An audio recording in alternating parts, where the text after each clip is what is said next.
Hey, good morning, everyone. Okay, uh, today is the 15th August, 2024. First of all, I wish to be the happy independence to everyone.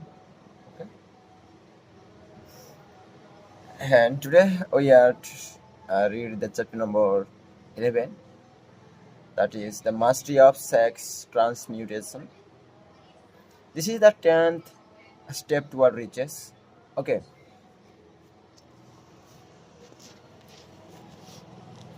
okay. First is the meaning of word transmute is in simple language the changing or transferring of one element or form of energy into another. The emotion of sex into being brings into being a state of mind because of ignorance on the subject. This state of mind is generally associated with the physical and because of improper influences to which most people have been subjected in acquiring knowledge of sex. Things essentially physical have highly raised the mind.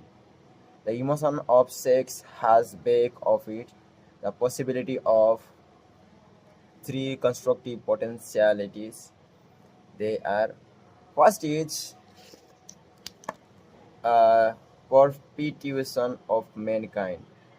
Okay, and second is the maintenance of health as a therapeutic agency. It has no equal. And third is the transformation of mediocrity into genius through transmutation. Sex transmutation is simple and easily explained. It means the switching of the mind from thoughts of physical expression to thoughts of some other nature. Sex desire is most powerful of human desires.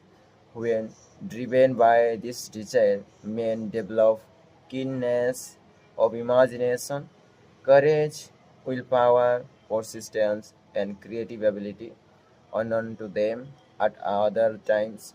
So strong and impelling is the desire for sexual contact that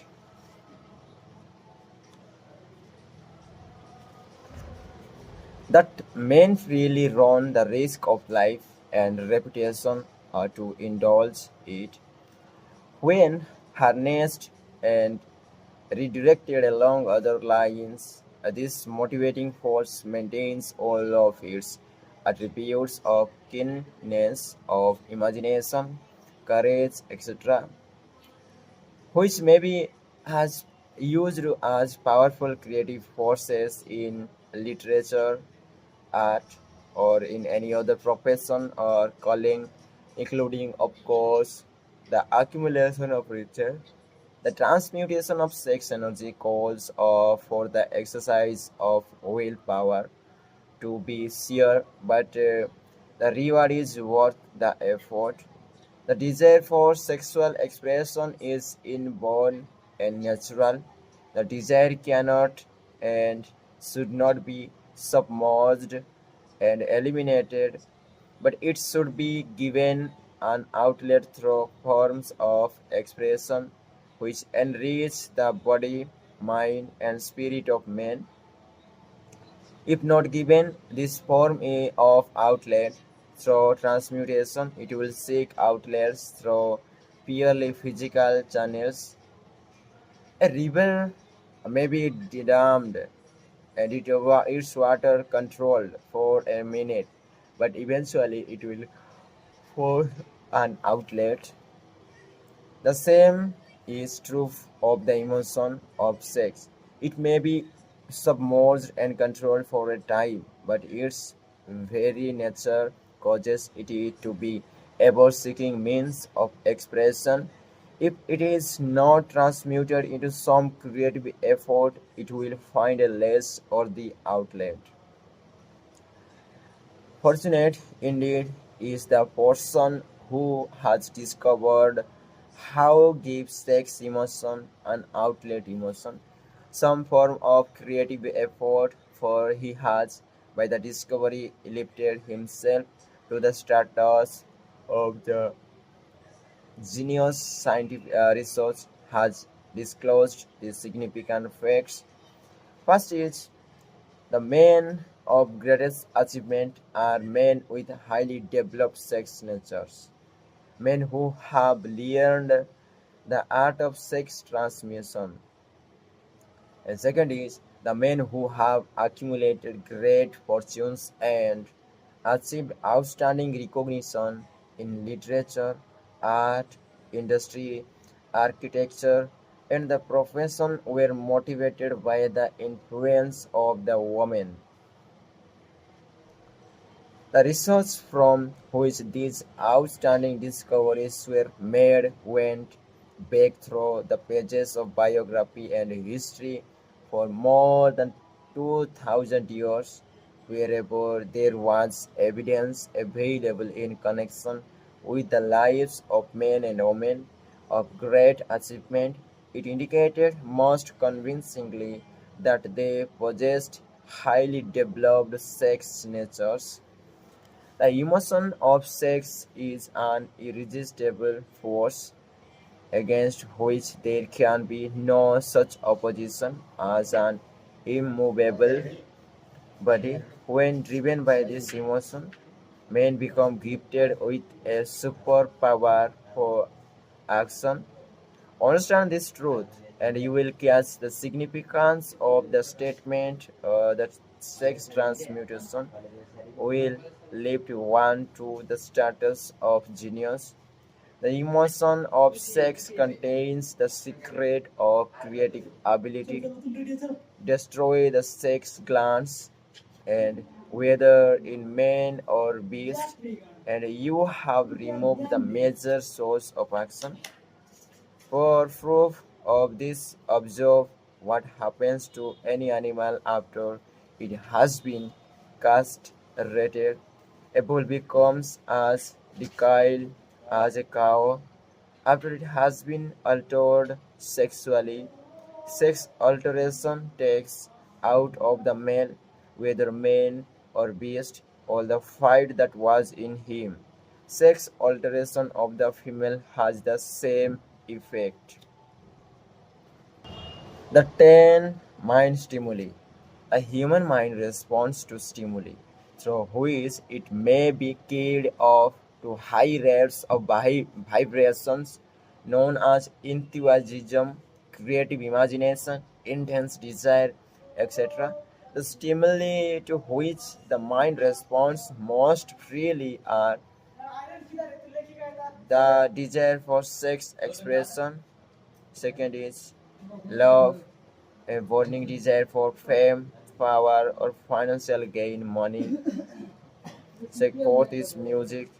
Fifth is friendship between either those of same sex or those of the opposite sex.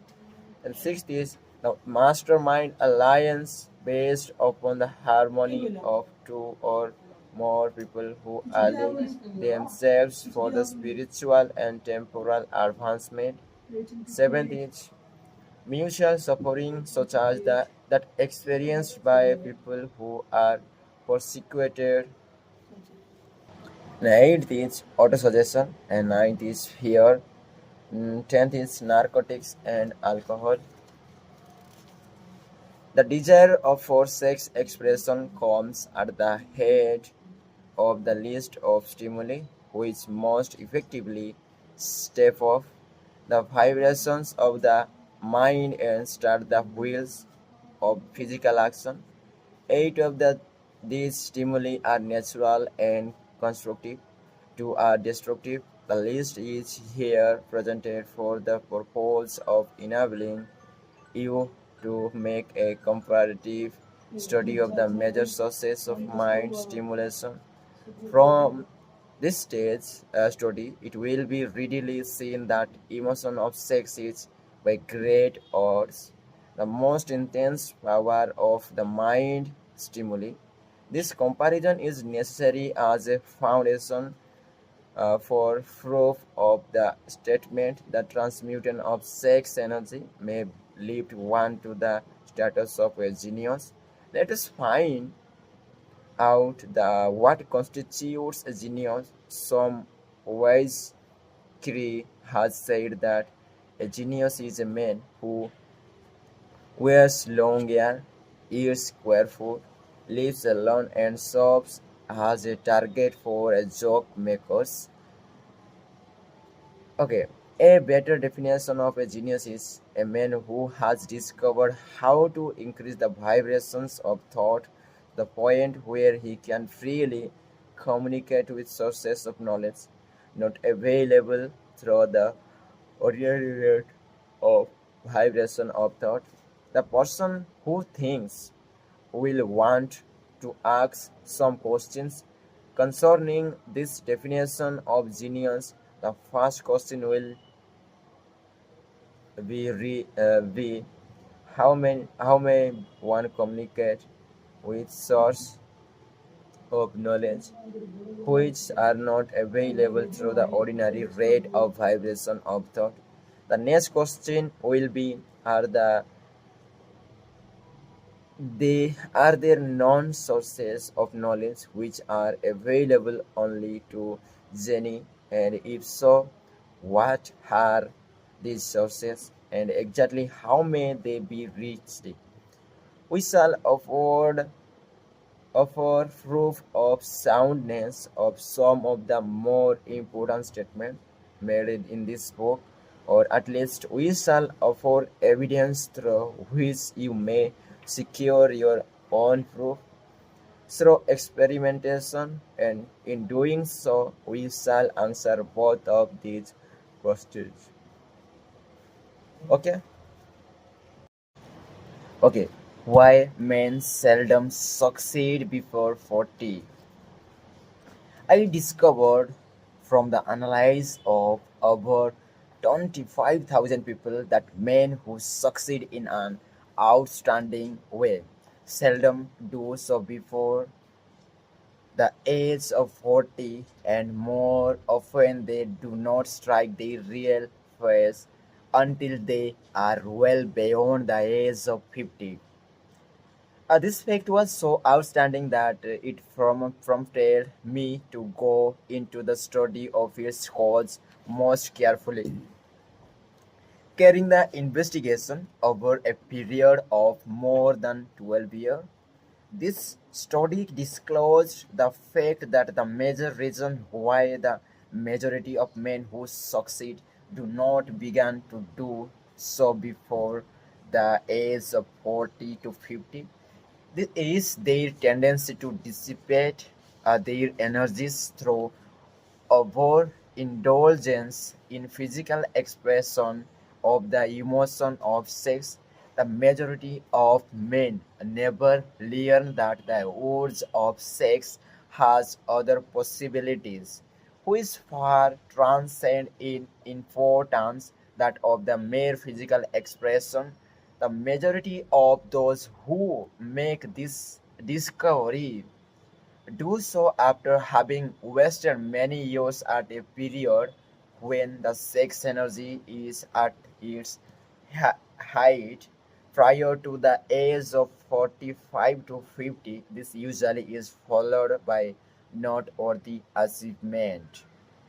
The lives of many men hope to and sometimes swell past the age of 40 reflect a continued dissipation of energies which could have been more profitably turned into better channels. Their finer and more powerful emotions are sown wildly to the four winds. Out of this habit of the male grew the term sowing his wild oats. The desire for sexual expression is by far the strongest and most influential of all the human emotions, and for this very reason, this desire, when harnessed and transmuted into action other than that of physical expression, may rise one to the status of a genius. One of America's most able businessmen frankly admitted that his attractive secretary was responsible for most of the plans he created. He admitted that her presence lifted him to heights of creative imagination such as he could experience under no other stimulus. One of the most successful men in America owes most of his success to the influence of a very charming young woman who has served as his source of inspiration for more than 12 years. Everyone knows the man to whom this reference is made, but not everyone knows the real source of his achievement. History is not lacking in examples of men who attained to the status of genie as the result of the use of artificial mind stimulants in the form of alcohol and narcotics. Azor Allan Poe wrote, "The Raven will, under the influence of liquor, dreaming dreams that mortal never dared to dream before." James Whitcomb really did his best writing while under the influence of alcohol. Perhaps it was thus he saw the other interminingly of the real and dream, the mill above the river, and the mist above the stream. Robert Burns wrote best when intoxicated for a Lord Langsing. My dear, we shall take a cup of kindness yet for a Lord Langsine, but let it be remembered that may such men have destroyed themselves in the end. Nature has prepared her own poison with which men may safely stimulate their minds so they vibrate on a plane that enables them to tune into fine and rare thoughts which come from no man knows where. No satisfactory substitute for nature stimulants has ever been found.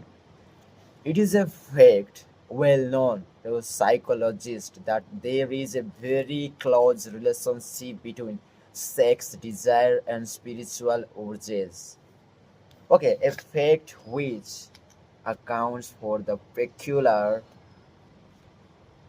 behavior of people who participate in the orgies known as religious revivals common among the primitive types. The world is ruled and the destiny of civilization is established by the human emotions. People are influenced in their actions not by reason so much as by feelings. The creative faculty of mind is set into action entirely by emotions and not by cold reason. The most powerful of all human emotions is that of sex. There are other mind stimulants, some of which have been listed, but no one of them, nor all of them combined, can equal the driving power of sex. A mind stimulant is any influence which will either temporarily or permanently increase the vibrations of thought. The 10 major stimulus described are those most commonly uh, resorted to. Through these sources, one may commune with infinite intelligence or enter at will the storehouse of the subconscious mind, either one's own or that of another person, procedure which is all there is of genius. A teacher who has trained and directed the efforts of more than 30,000 cells people made the outstanding discovery that highly sexed men are the most efficient salesmen. The explanation is that the factor of personality known as personal magnetism is nothing more nor less than sex energy. Highly sexed people always have a plentiful supply of magnetism. Through cultivation and understanding, this vital force may be drawn upon the used to a great advantage in the relationship between people. This energy may be communicated to others through the following media: the handshake. The touch of the hand indicates instantly the presence of magnetism or the lack of it. And second, the tone of voice. Magnetism or sex energy is the factor. With the voice may be colored or made musical and charming. And third is posture and carries of the body. Highly sexed people move briskly and with grace and ease. And fourth is the vibration of thought. Highly sexed people mix the emotion of sex with their thoughts or may do so at will, and in that way may influence those around them. Body adornment. People who are highly sexed are usually very careful about their personal appearance, and they usually select clothing of a style becoming to their personality, physique, and complexion, etc. When employing salesmen, the more capable sales manager looks for the quality of personal magnetism as the first requirement of a salesman. People who lack sex energy will never become enthusiastic nor inspire others with enthusiasm. And enthusiasm is one of the most important requisites in salesmanship, no matter what one is selling. The public speaker, orator, preacher, lawyer, or salesman who is lacking in sex energy is a flaw odds for us being able to influence others in concerned. Coupled with this the fact that most people can be influenced only through an appeal to their emotions, and you will understand the importance of sex energy as a part of the salesman's native ability. Master salesmen attain the status of mastery in selling because they, either consciously or unconsciously, transmute the energy of sex into sales into a enthusiasm. In this statement may be found a very practical suggestion as to the actual meaning of sex transmutation. A salesman who knows how to take his mind off the subject of sex and direct it in sales effort with as much enthusiasm and determination as he would apply to its original purpose, has acquired the art of sex transmutation, whether he knows it or not. Okay, the majority of salesmen who transmute their sex energy do so without being in the least aware of what they are doing or how they are doing it. Transmutation of sex energy calls for the more willpower than the average person cares to use for this purpose. Those who find it difficult to summon willpower sufficient for transmutation may gradually acquire this ability. Through this requires willpower. The reward for the practice is more than worth the effort. The entire subject of sex is one with which the majority of people appear to be unpardonably ignorant. The urge of sex has been grossly misunderstood, slandered, and boiled square by the ignorant and the evil-minded. For so long that the very word sex is seldom used in polite society, men and women who are known to be blessed, yes, blessed, with highly sexed nature are usually looked upon as being people who will bear watching. Instead of being called blessed, they are usually called cursed. Okay, million of people, even in this age of enlightenment, have inferiority complexes which they developed because of this false belief that a highly sexed nature is a curse.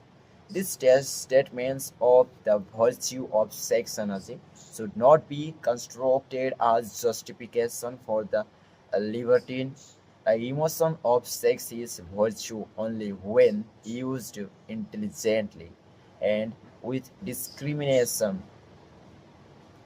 It may be misused and often is to such an extent that it be devastates instead of enriches both body and mind. The better use of this power is the burden of this chapter.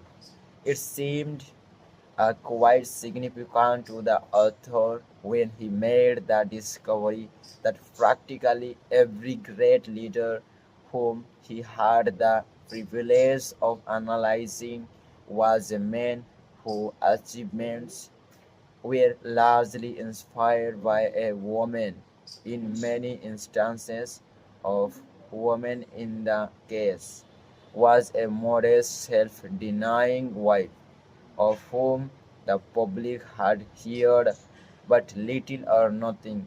In a few instances, the source of inspiration has been traced to the other woman. Perhaps such cases may not be entirely unknown to you.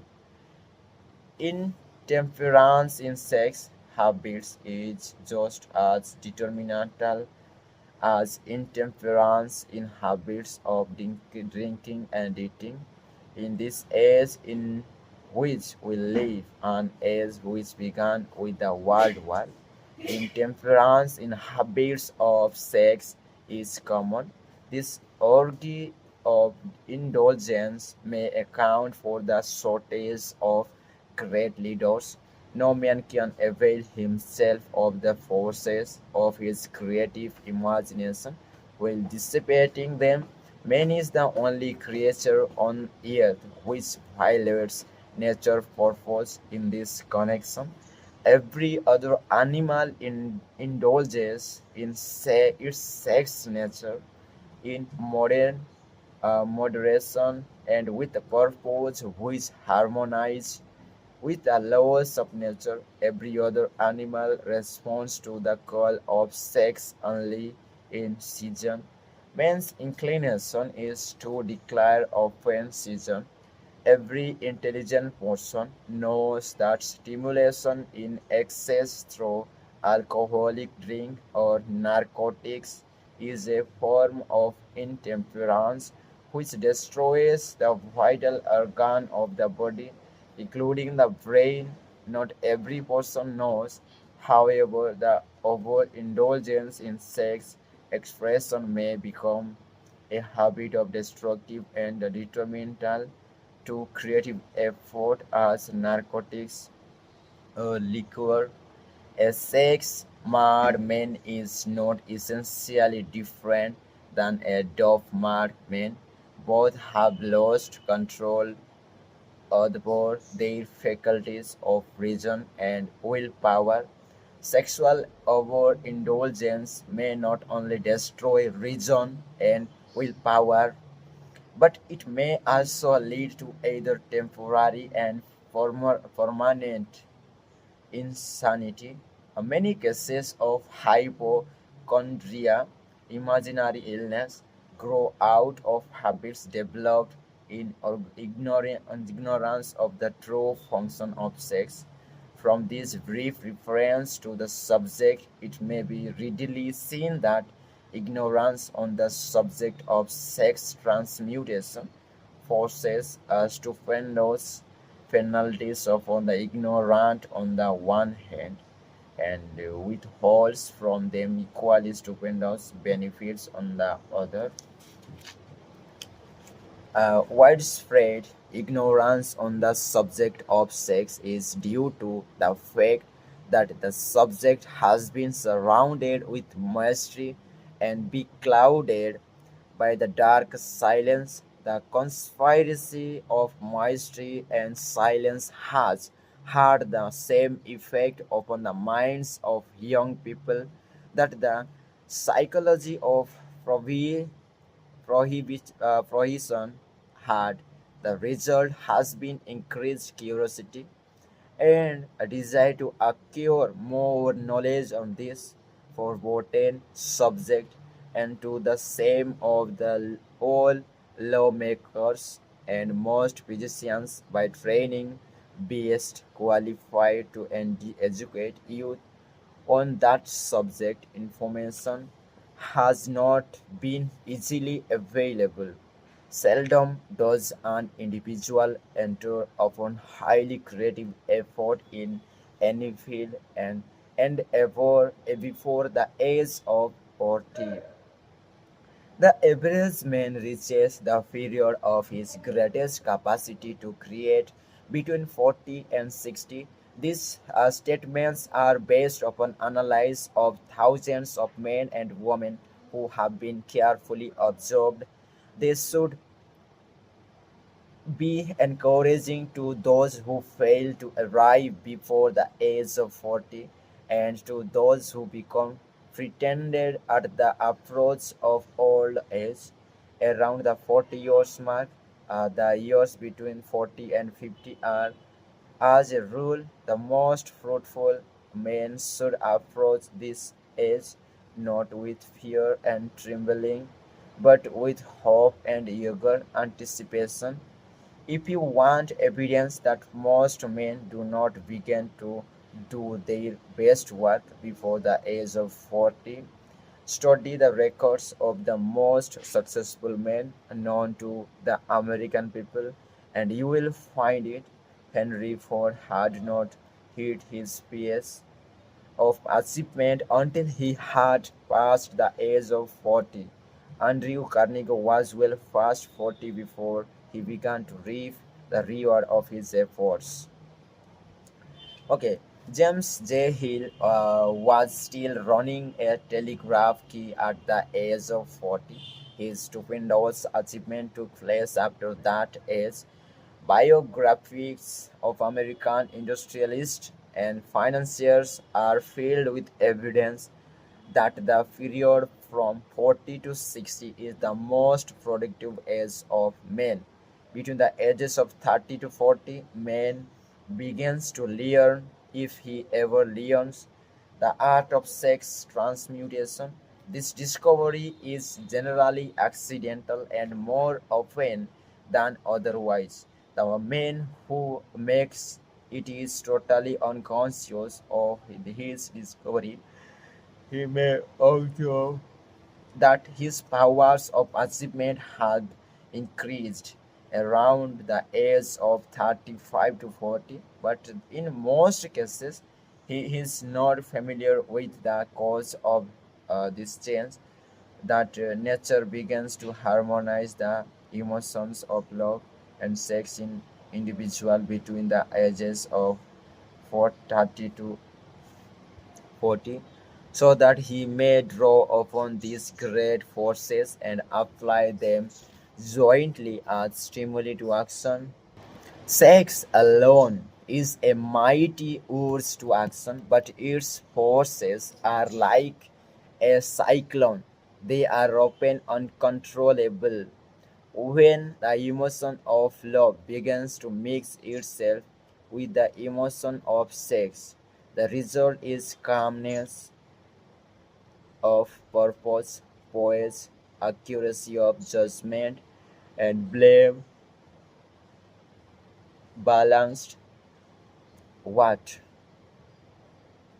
What person who has attained to the age of 40 is so unfortunate as to be unable to analyze these statements and to corroborate them by his own experience. When driven by his desire to please a woman based solely upon the emotion of sex, a man may be and usually is capable of great achievement, but his actions may be disorganized, distorted, and totally destructive when driven by his desire to please a woman based upon the motive of sex alone. A man may still cheat and even commit murder, but when the emotion of love is mixed with the emotion of sex, that same man will guide his actions with more sanity, balance, and reason. Okay. Criminologists have discovered that most hard-handed criminals can be reformed through the influence of the woman's love. There is no record of a criminal having been reformed solely through the sex influence. These facts are well known, but their cause is not. Reformation comes, if at all, through the heart or the emotional side of man, not through his head or reasoning side. Reformation means a change of heart. It does not mean a change of head. A man may, because of reason, make certain changes in his personal conduct to avoid the consequence of undesirable efforts, but genuine reformation comes only through a change of heart, through a desire to change. Love, romance, and sex, all emotions capable of driving men to heights of super achievements. Love is the emotion which serves as safety valve and ensures balance, poise, and constructive efforts. When combined, these three emotions may lift one to an altitude of a genius. There are geni, however, who know but little of the emotion of love. Most of them may be found engaged in some form of action which is destructive or at least not based upon justice and fairness toward others. If good taste would permit, a dozen Jenny could be named in the field of industry and finance who write ruthlessly over the rights of their fellow men. They seem totally lacking in conscience. The reader can easily supply his own list of such men. The emotions, states of mind, nature has provided man with a chemistry of mind which operates in a manner similar to the principles of chemistry of matter. It is a well-known fact that through the aid of chemistry of matter, a chemist may create a deadly poison by mixing certain elements, none of which are in themselves harmful in the right proportion. The emotions may likewise be combined so as to create a deadly poison. The emotions of sex and jealousy, when mixed, may turn a person into an insane beast. The presence of any one or more of the destructive emotions in the human mind through the chemistry of mind shares of a poison which may destroy one's sense of justice and fairness in extreme cases. The presence of any combination of these emotions in the mind may destroy one's reason. The road to genius consists of the development, control, and use of sex, love, and romance. Briefly, the process may be stated as follows. encourage the presence of the emotions as the dominating thoughts in one's mind, and discourage the presence of all the destructive emotions. A mind is a creature of habit. It thrives upon the dominating thoughts. Feed it through the faculty of willpower. One may discourage the presence of any emotion and encourage the presence of any other. Control of the mind through the power of will is not difficult. Control comes from persistence and habit. The secret of control lies in understanding the process of transmutation. When any negative emotion presents itself in one's mind, it can be transmuted into a positive or constructive emotion by the simple procedure of changing one's thought.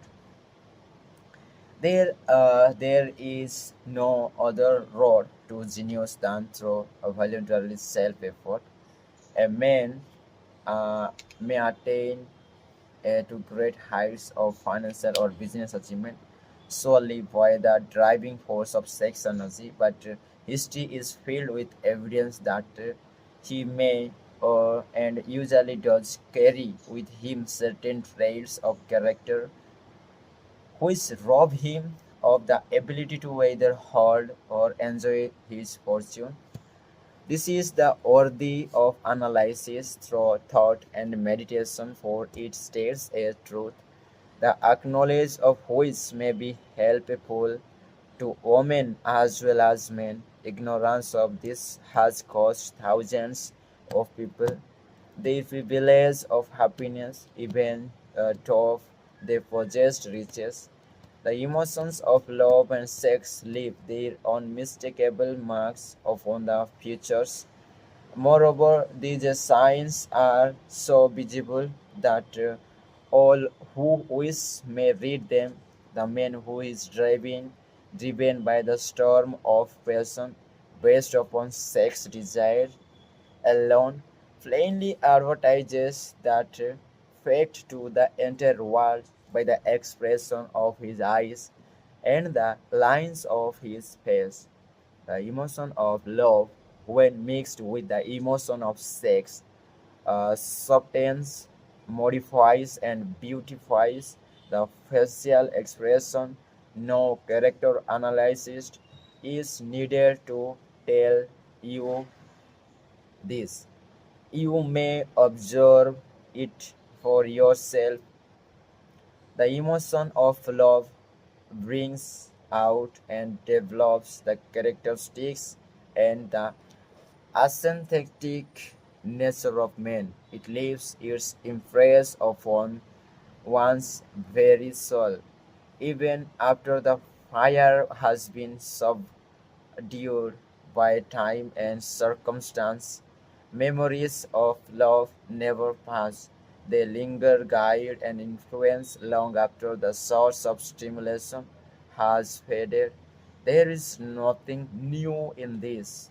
Every person who has been moved by genuine love knows that it leaves enduring traces upon the human heart. The effect of love endures because love is spiritual in nature. The man who cannot be stimulated to great heights of achievement by love is hopeless, he is dead. Though he may seem to live, even the memories of love are sufficient to lift one to a higher plane of creative effort. The major force of love may spend itself behind indelible marks as evidence that it first that way its departure often prepares the human heart for a still greater love. Go back into your yesterday's Earth's time and bathe your mind in the beautiful memories of past. It will soften the influence of the present worries of annoyance. It will give you a source of escape from the unpleasant realities of life. And maybe, who knows, your mind will yield to you during this temporary retreat. into the world of fantasy ideas or plans, which may change the entire financial spiritual status of your life. If you believe yourself unfortunate because you have loved and lost, fate is the thought. One who has loved truly can never lose entirely. Love is whimsical and temperamental. Its nature is his nature is ephemeral and intransitory. It comes when it flees and goes away without warning. Accept and enjoy it. It remains, but spend no time worrying about its departure, or you will never bring it back. Okay, dismiss also the thought that love never comes, but once love may come and go, times without number, but there are no true love experiences which affect one in just same way. There may be and there usually is one love experience which leaves a deeper imprint on the heart than all the others. But all love experiences are beneficial except the person who becomes resentful and cynical when love makes its departure. There should be no disappointment over love, and there would be none if people understood the difference between the emotions of love and sex. The major difference is that love is spiritual, while sex is biological. No experience which touches the human heart with a spiritual force can possibly be harmful except through ignorance or jealousy. Love is, without question, life's greatest experience. It brings one into communication with infinite intelligence. When mixed with the emotion of romance and sex, it may lead off one far off the ladder of creating effort. The emotions of love, sex, and romance are sides of the eternal triangle of achievement. Wielding genius, nature creates a journey through no other force. Love is an emotion with many sides, shades, and colors.